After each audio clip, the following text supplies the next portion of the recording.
Greetings from Farmer Bill. The funds are at Mays Valley Farm Market and Winery, and you're looking at the end of a round bale. It was just made here.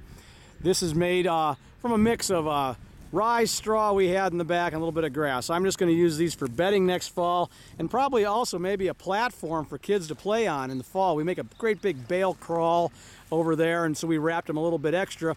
But this has what's called a net wrap system on it. They used to use twine. This is a plastic net wrap.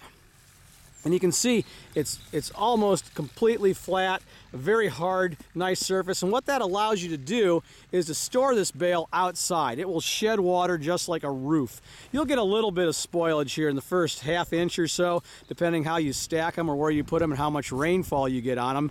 But mostly these things shed water really, really well. You don't want to stack them too close together. You always want to have a little bit of room so the water can cascade off the sides. But this makes a nice, flat, firm surface. They used to use baler twine on these, and the twines would go away maybe like this along here, wrapping around the bale, and you'd get an uneven surface across here, which allowed for more spoilage.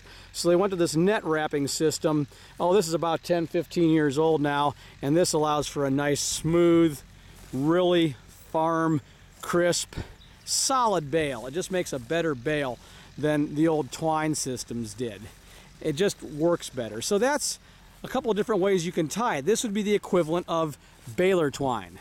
So we have net wrap nowadays. You can come down and look and you see it's a net. It's a netting wrap in here. You take it off, and when you take that entire net off, you can hold the whole thing in one hand. There is hardly any material there, so it uses a whole lot less material than you used to also use when you were using baler twine. But Chuck is going along here. That's Chuck Medcap, neighbor up the street. Brought his round baler down for me. We no longer have one. We sold it in our sale when we sold our dairy cattle, and we focused on the vegetables. And for the little bit of round baling I do, Chuck's great to have come along. So we made the hay into a windrow using the hay rake, and there's videos in there that explain using the particular side rake that we used for that. Again, this is kind of this is going to be our haunted corn maze back here, but I'm trying to get this field back in production. So last fall I seeded rye, a winter rye. It came up with a little bit of grass and weeds, and we're kind of trying to work this field back into shape and get it productive again.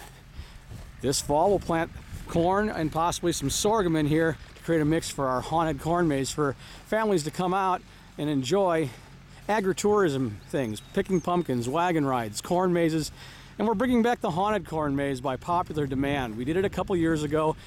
When we opened the winery, it got too much to manage, but we had so many church groups and people, companies and families liking the way we did a haunted maze, they said, please bring it back.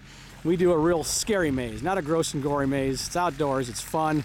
A lot of mom, dad, and kids coming through, and they really have a good time. So that's what I'm working at here. I'm trying to prepare our haunted corn maze area, but we also want it to be productive.